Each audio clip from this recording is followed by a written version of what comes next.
여러분 안녕하세요. 알기 쉬운 성경 강해 시간입니다. 오늘은 창세기 12장 1절부터 9절까지를 봉독을 하고 복의 근원 아브라함 이런 제목으로 말씀을 드리도록 하겠습니다. 먼저 성경을 보겠습니다. 성경 가지신 분은 저와 함께 창세기 12장을 찾으시고 1절부터 9절까지를 같이 봉독하십시다. 여호와께서 아브라함에게 이르시되 너는 너의 고향과 친척과 아버지의 집을 떠나 내가 네게 보여줄 땅으로 가라. 내가 너로 큰 민족을 이루고 네게 복을 주어 네 이름을 창대하게 하리니 너는 복이 될지라. 너를 축복하는 자에게는 내가 복을 내리고 너를 저주하는 자에게는 내가 저주하리니 땅의 모든 족속이 너로 말미암아 복을 얻을 것이라 하신지라. 이에 아브라함이 여호와의 말씀을 따라 갔고 롯도 그와 함께 갔으며 아브라함이 하란을 떠날 때에 75세였더라. 아브라함이 그의 아내 사레와 조카 롯과 하란에서 모은 모든 소유와 얻은 사람들을 이끌고 가나안 땅으로 가려고 떠나서 마침내 가나안 땅에 들어갔더라. 아브라함이 그 땅을 지나 세겜 땅 모래 상수리 나무에 이르니 그때 가나안 사람이 그 땅에 거주하였더라. 여호와께서 아브라함에게 나타나 이르시되 내가 이 땅을 네 자손에게 주리라 하신지라. 자기에게 나타나신 여호와께 그가 그곳에서 제단을 쌓고 거기서 베델 동쪽 산으로 옮겨 장막을 치니 서쪽은 베델이요 동쪽은 아이라. 그가 그곳에서 여호와께 제단을 쌓고 여호와의 이름을 부르더니 점점 남방으로 옮겨 갔더라. 아멘. 9절까지 봉독을 했습니다. 오늘은 복의 근원이 된 아브람 이런 제목으로 말씀을 드리도록 하겠습니다. 우리의 구원은 하나님의 부르심으로부터 시작이 됐습니다. 하나님께서 우리를 불러주지 아니하셨다면 아무도 하나님 앞에 나갈 수가 없습니다. 세상 이치도 그렇잖아요. 세상 이치도 왕이 불러주지 않는데 왕 앞에 누구든지 설 수 없죠. 그 구약 성경 에스더서에 보면은 에스더는 왕비였잖아요. 왕후이잖아요. 왕비인데도 불구하고 왕이 한 달 동안 불러주지 않았기 때문에 왕 앞에 나갈 수가 없었어요. 그런데 하만이 이제 유대인을 다 죽이려고 그렇게 공문을 붙이니까 에스더가 내가 죽으면 죽으리다 하고서 왕 앞에 나타났지요. 그때 왕이 에스더를 사랑해서 이제 에스더는 죽지 않았습니다만은 거기 보면은 에스더가 그런 말을 해요. 한 달 동안 왕이 나를 불러주지 않아서 내가 왕 앞에 갈 수 없습니다. 왕의 부인인데도 불구하고 왕이 불러주지 않으면 못 가요. 오늘날도 그렇잖아요. 대통령이 불러줘야 갈 수 있지 대통령이 부르지 않은데 대통령 만나고 싶다고 갈 수 없잖아요. 그러나 대통령이 불러주면 갈 수 있는 거예요. 그와 같이 하나님께서도 우리가 하나님이 불러주셔야만 하나님 앞에 갈 수 있는 거예요. 하나님이 우리를 불러주지 않으신다면 아무도 하나님 앞에 갈 자가 없습니다. 그러므로 우리가 예수님을 믿고 구원받게 된 것은 하나님이 우리를 구원받을 자로 예정하시고 불러주셨기 때문입니다. 하나님께서는 한 번 부르신 자들을 영원토록 지켜주십니다. 그리고 하나님과 함께 영광을 누리게 해주십니다. 그러므로 로마서 8장 30절에 보면 또 미리 정하신 그들을 또한 부르시고 부르신 그들을 또한 의롭다고 하시고 의롭다고 하신 그들을 또한 영화롭게 하셨느니라 라고 했어요. 그러므로 우리가 하나님께 부름받은 것이 큰 축복이고 구원이고 큰 축복입니다. 영생입니다. 하나님께 부름받은 것이 큰 축복이요 영생이요 구원이에요. 오늘 본문에 보면 하나님께서 아브라함을 불러주시고 축복해 주셨습니다. 여기 1절에 보면 여호와께서 아브라함에게 이르시되 너는 너의 고향과 친척과 아버지의 집을 떠나서 내가 내게 보여줄 땅으로 가라. 그전 성경 보면 너의 본토 친척과 아비 집을 떠나서 내가 지시할 땅으로 가라 그랬지요. 너는 너의 본토와 친척과 아비 집을 떠나서 내가 네게 지시할 땅으로 가라.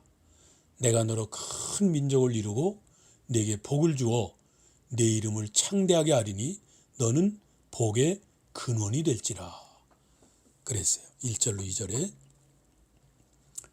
이것은 하나님의 주권적인 부르심이고 일방적인 부르심입니다. 일방적인 축복이에요. 사실 아브라함은 하나님을 잘 몰랐어요. 아브라함이 하나님을 믿은 것도 아니었어요.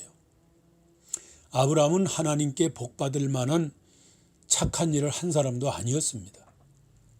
여호수아 24장 2절에 보면 아브라함은 본래 그 집안이 우상을 만들어서 섬기던 집안이었다고 그랬어요. 아브라함의 아버지 데라와 그의 조상들이 우상을 만들어서 섬기던 자들이라고 했습니다. 그러나 아브라함도 어려서부터 뭘 보고 자랐겠어요? 할아버지 아버지가 만드는 우상 만드는 거 보고 배우고 자라났을 거란 말이에요. 말하자면 우상의 집에서 아브라함은 하나님께 부름을 받은 거예요.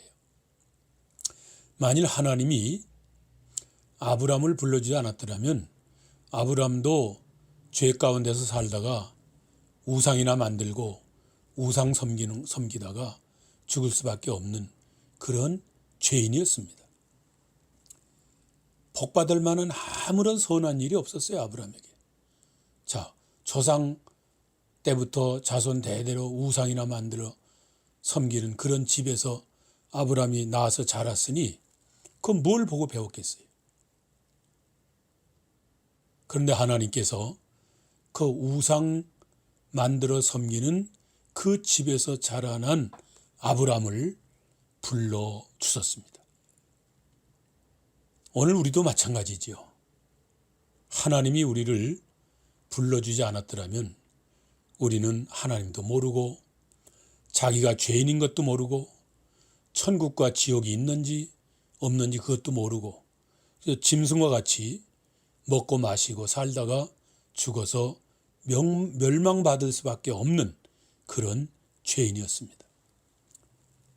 그런데 하나님께서 일방적으로 우리를 찾아오시고 우리를 불러주시고 성령으로 우리의 마음을 감동해 주시고 그래서 우리가 예수님을 믿고 구원을 받게 된 것입니다. 얼마나 감사한 일이에요. 하나님께서 아브라함에게 뭐라고 그랬어요? 첫째로 하나님은 아브라함에게 너는 본토 친척 아비 집을 떠나서 내가 네게 지시할 땅으로 가라 그랬지요. 1절에. 이것은 아브라함에게는 매우 어려운 명령이었습니다. 아브라함이 그 전에 하나님에 대해서 안다든지 배웠다든지 하나님의 말씀을 좀 안다든지 그랬으면 모르겠어요. 근데 아브라함은 하나님을 전혀 모르고 있었어요. 우상 섬기는 집에서 나서 자라서 우상 섬기면서 사는 집안이었어요. 근데 본토 친척 아비 집을 다 버리고 떠나서 내가 네게 지시할 땅으로 가라. 하나님이 그러셨을 때 그 명령이 쉽겠습니까? 조상으로부터 자손 대대로 살아온 정든 고향과 친척들과 아버지의 집을 버리고 떠난다는 것은 그렇게 쉬운 일이 아니었을 것입니다. 더욱이 아브라함이 평소에 하나님을 잘 섬기며 믿는 사람도 아니었습니다. 아까도 말했지만 오히려 그는 아버지 데라가 우상 섬기는 사람이었어요. 우상 만들어 파는 사람이었어요. 그러므로 하나님께서는 아브라함의 그 착한 마음을 보셨다거나 아브라함의 믿음을 보시고 부른 것이 아니에요. 아브라함을 하나님이 부르신 것은 우상의 집에서 살다가 멸망하지 말고 이제 그 우상의 집에서 나와서 구원을 받아라 해서 구원의 길로 불러주신 거예요. 하나님은 아브라함의 믿음을 보시고 부른 것이 아니고 믿음의 사람을 만들어주기 위해서 부르신 겁니다. 조상 대대로 우상을 섬기며 살다가 결국은 멸망하겠기에 하나님은 그가 우상을 버리고 믿음의 사람이 되어서 복받게 하시려고 부르신 것입니다. 오늘날 하나님이 우리를 불러주신 것도 마찬가지예요. 하나님이 우리를 부르신 것은 우리가 무슨 착하고 선해서 부른 것입니까? 아니죠. 우리가 믿음이 좋아서 부른 겁니까? 아니죠. 믿음의 길을 가게 하려고 부르신 겁니다. 믿음은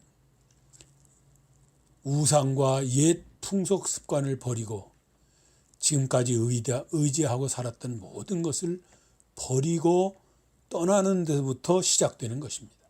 그게 믿음이에요. 오늘날 우리도 하나님의 말씀을 순종하려면 지금까지 의지했던 모든 걸 버려야 돼요. 지금까지 조상 때부터 대대로 살아왔던 그 집, 정든 고향, 그거 버리는 게 쉽겠어요? 또 친척들, 일가 친척들, 그 정든 집, 그거 다 버리고 떠나라고 그랬어요. 그것을 버려야 하나님의 축복을 받게 됩니다. 그걸 버려야 바른 신앙생활을 하게 되는 거예요. 제가 일본에 있을 때에 일본 사람들에게 전도하면은요, 일본 사람들이 처음에는 잘 안 듣다가 좀 친해지면은요, 좀 오래 이제 사귀고 친해지잖아요. 그러면 이 사람들이 자기 속 얘기를 해요. 예, 목사님, 저도 믿고 싶습니다. 그러나 지금 제 환경에서는 이 동네에서는 제가 못 믿어요. 이 동네에서 제가 예수 믿으면 저는 이 동네 사람들에게 버림을 받아요. 그러니까 제가 이 동네를 떠나서 어디 다른 곳에 이사 가면 그때 예수 믿을래요. 그런 사람들 여러 봤어요. 그 일본이라는 나라는 아주 좀 이상한 나라예요. 그거는 공산국가는 아닌데 잘 발달된 사회적 국가입니다. 그래서 동네 사람들이 누가 예수 믿으면요, 핍박을 해요. 온 동네 사람이. 그래서 그 동네에서 예수 못 믿어요. 그 동네를 예수 믿으려면 그 동네를 떠나야 돼요. 그 다음에 북한처럼 말이에요. 5호, 북한에 무슨 5호 반장이 있다잖아요. 5가정에 하나씩 책임자가 있어 서로 이렇게 서로 관망한다고 그러잖아요. 일본도 그래요. 일본도 5집에 하나씩 이렇게 반장 제도가 있어가지고 서로 관리하고 서로 예수 못 믿게 해요. 그런 게 있어요. 그래서 그 사람들이 이사 가면 예수 믿어요. 이사 가면 전도하기 쉬워요. 다른 동네 이사 가면. 우리나라도 마찬가지죠. 우리나라 사람들도 이 한국에 있을 때는 예수님 잘 안 믿다가 이 미국에 이민 와서 예수 믿는 사람들 많잖아요. 예. 한국에 있을 때는 본토 친척 아비 집을 떠나지 못한 거예요. 의지하던 것이 많았던 거예요. 버리지 못할 것이 많았던 거예요. 그러나 그걸 다 후를 털고 떠나서 이제 타국에 오니까 이제 예수님 믿게 되는 거예요. 그래서 미국에 와서 예수 믿은 사람들 많아요. 그래서 아브라함도 그 자리에서 하나님이 너 이 자리에서 하나님 잘 섬기고 살으라 그러질 않고 본토와 친척과 아비집을 떠나라. 떠나야 된다. 1차적으로는 떠나는 것이 있어야 2차적으로 믿게 되는 거예요. 그래서 우리도 지금까지 의지했던 모든 거 다 버려야 됩니다. 그래야 그때부터 바른 신앙생활을 하게 되는 겁니다. 둘째로 하나님의 부르심에는 놀라운 축복이 들어있습니다. 2절로 3절 보면 하나님께서 아브라함을 부르시고 말씀하시기를 너로 큰 민족을 이루고 내 이름을 창대하게 하고 너는 복의 근원이 되리라 라고 하셨습니다. 그 다음에 3절에 땅의 모든 족속이 너를 인하여 복을 받으리라. 이건 놀라운 축복이지요. 이것은 아브라함이 요구한 것도 아니에요. 제가 하나님 말씀대로 본토 친척 아비집을 떠날 테니까 하나님 제게 복을 주세요. 복의 근원이 되게 해주세요. 저로 인해서 많은 사람 복 받게 해주세요. 그렇게 원하지 않았어요. 근데 하나님께서 일방적으로 아브라함에게 복을 주시기로 정하신 거예요. 오늘날도 하나님께서는 이와 같이 우리를 불러주시고 믿음을 선물로 주셨습니다. 그리고 천국에서 영원히 영광을 받을 자로 길러 가시고 계시는 겁니다. 그리고 우리를 통해서 다른 사람이 복받게 만들어요. 우리가 다른 사람을 전도해서 그 사람이 예수님을 믿고 구원을 받게 되잖아요. 그 얼마나 그 사람에게 큰 축복이에요. 그 사람에게 가장 큰 축복은 그 사람이 예수님을 믿고 죄사함 받고 구원받는 복이에요. 우리가 복음을 전해서 우리로 인해서 아브라함으로 인해서 다른 민족이 복을 받았듯이 우리로 인해서 다른 사람에게 복을 받게 하는 그런 일을 하는 것이 바로 전도입니다. 전도의 사명이 얼마나 큰지 몰라요. 그 다음에 세 번째로 하나님의 축복은 하나님의 말씀을 순종하는 자의 것입니다. 아브라함은 하나님의 말씀을 듣는 즉시 순종을 했습니다. 4절에 보면 이에 아브라함이 여호와의 말씀을 따라갔고 내가 내게 지시할 땅으로 가라 하는 그 말씀 따라서 그 말씀 붙들고 간 거예요. 어디 땅을 보여준 것도 아니에요. 그냥 무작정 떠난 거예요. 무작정 개나리 벗짐을 지고 가족들 데리고 형제들과 함께 떠나는 거예요. 자기 아내와 함께. 그때는 아직 자식도 낳기 전이에요. 그런 조카 롯이라는 자기 조카 가족들과 함께 떠났죠. 야, 너도 가자. 하나님이 내게 복 주신다고 그랬어. 그러니까 너도 나 따라가면 너도 복 받을 거야. 같이 가자. 그래서 아브라함이 아버지를 설득하고 형제들을 설득해서 떠난 거예요. 그래서 하란까지 왔습니다. 갈대우리에서 하란까지 와가지고 이제 하란에서 이제 아버지가 이제 거기서 죽게 되죠. 그런 사건이 이제 나옵니다만은 아브라함은 모든 것이 보장되어 있는 것을 바라보고 집을 떠난 것이 아니에요. 그저 하나님께서 내가 네게 지시할 땅으로 가라 한 그 말씀 한마디 의지하고 그 먼 길을 출발을 했던 겁니다. 그래서 히브리서 11장 8절에 보면 아브라함은 부르심을 받았을 때에 갈 바를 알지 못하고 떠났다라고 했습니다. 아브라함은 하나님의 말씀을 듣고 순종했기 때문에 대대로 우상을 섬기던 집안의 모든 악습을 완전히 끊어버리게 되었고 믿음의 조상이 되었습니다.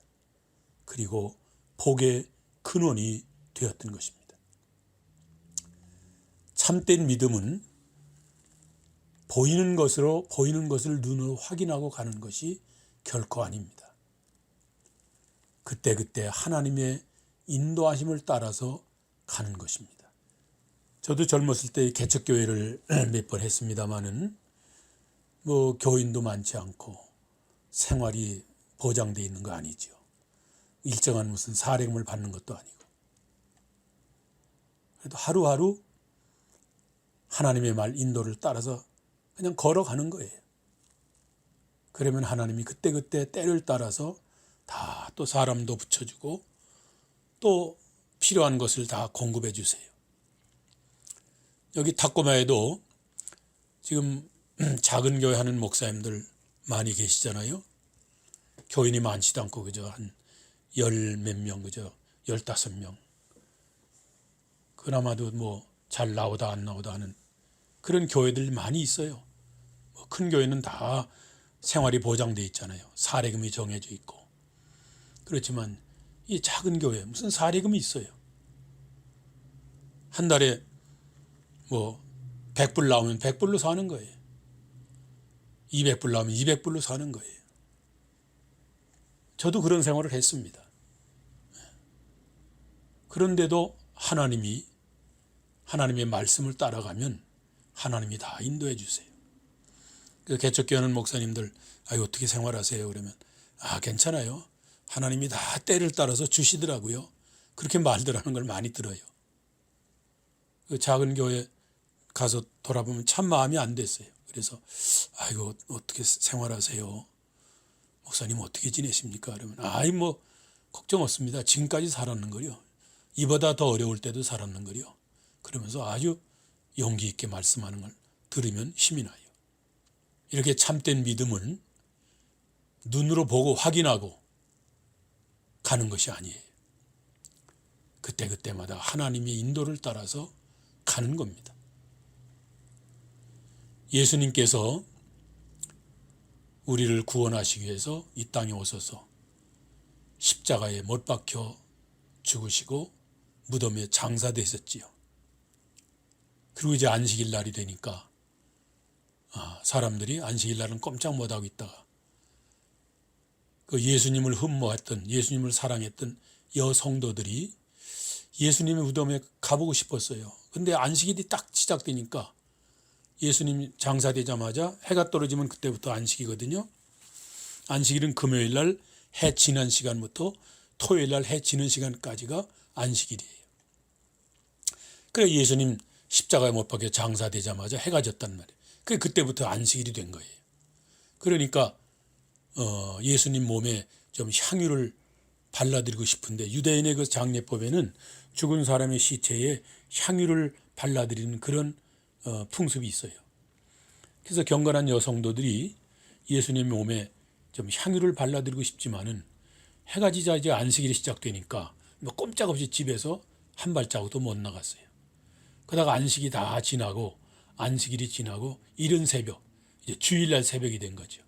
그때 경건한 여성도들이 예수님의 몸에 향유를 발라드리기 위해서 무덤으로 찾아갔던 일이 있습니다. 그게 마가복음 16장에 나오는데 그때 예수님의 무덤은 굴로 돼 있었고 그 굴 입구에는 큰 돌문으로 막아 놓았어요. 뭐 여인들도 그것을 알고 있었어요. 그래서 마가복음 16장 3절에 보면 여인들이 향유를 들고 무덤으로 가면서 서로 말합니다.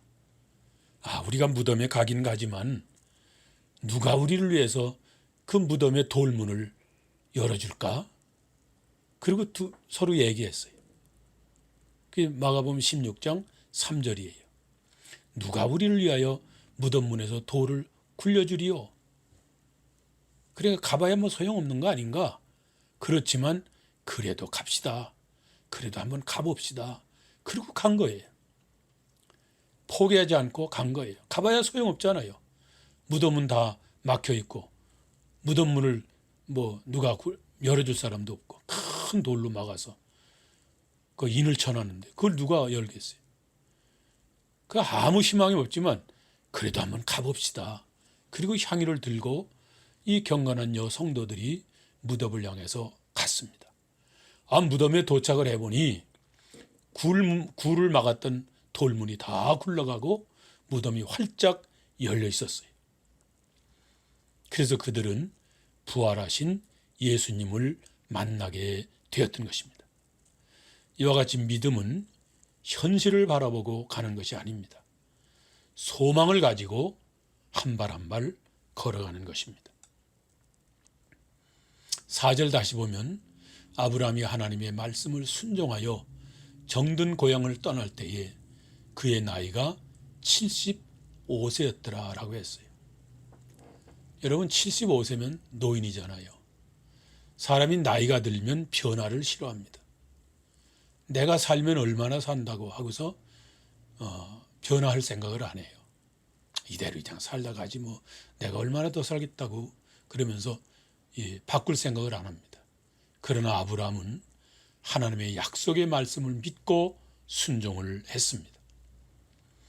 그리고 아브라함이 떠날 때에 그의 조카 롯도 자기의 가족을 데리고 아브라함을 따라 나섰습니다. 이와 같이 하나님의 말씀을 순종하는 사람과 함께하는 것이 큰 복받는 비결이에요. 오늘 우리도 믿음 좋은 사람과 함께하면 같은 복을 받게 되는 것입니다. 오늘은 시간이 돼서 여기까지 하겠습니다. 여러분 다음 시간까지 안녕히 계세요.